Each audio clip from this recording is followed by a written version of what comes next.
Hello everyone, I'm Natasya Putri. In this video, I'm going to explain about subject and verb agreement.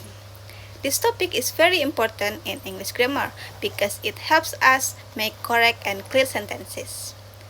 First, let's talk about the basic rule. The verb must agree with the subject in number and person. This means if the subject is singular, the verb must be singular. And if the subject is plural, the verb must be plural. For example, the boy plays basketball. The subject is boy, which is singular, so the verb is plays. Verb play at s. And for other example, the boys play basketball. The subject boys is plural, so the verb becomes play and do not add s. In addition to the basic rule, there are several other rules. Rule number 1. Phrase between subject and verb. Sometimes there is a phrase between the subject and the verb, and do not let it confuse you. For instance, one of the gifts is open. In this sentence, the subject is one and not gifts, because one is singular, so the verb must be is. Next is rule number 2, subjects connected by or and nor.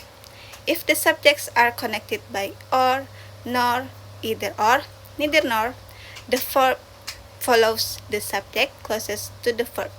For instance, either the leader or members agree. The closest subject is members, which is plural, so the verb is agree. Next is rule number 3, sentences starting with there or here. If a sentence starts with there or here, the subject comes after the verb. For instance, there are children outside. In this sentence, the real subject is children, so the verb must be are. Next, we move to rule number 4, singular indefinite pronouns. Some indefinite pronouns are always singular, such as everyone, everybody, someone, no one, each, either, and neither. For example, everyone in the room supports her. In this sentence, the subject is everyone, which is singular, so the verb is supports. Verb support at s. Next, we come to rule number 5, plural indefinite pronouns. Some indefinite pronouns are always plural, like both, many, few, several, and others. Example, both agree to the conditions. The subject both is plural, so the verb is agree. Next, we move to rule number 6, subjects that look plural but are singular. Some nouns look plural but are actually singular, such as mathematics, economics, news, and politics. For instance, mathematics is a hard subject. In this sentence, even though it ends with s, it takes a singular verb.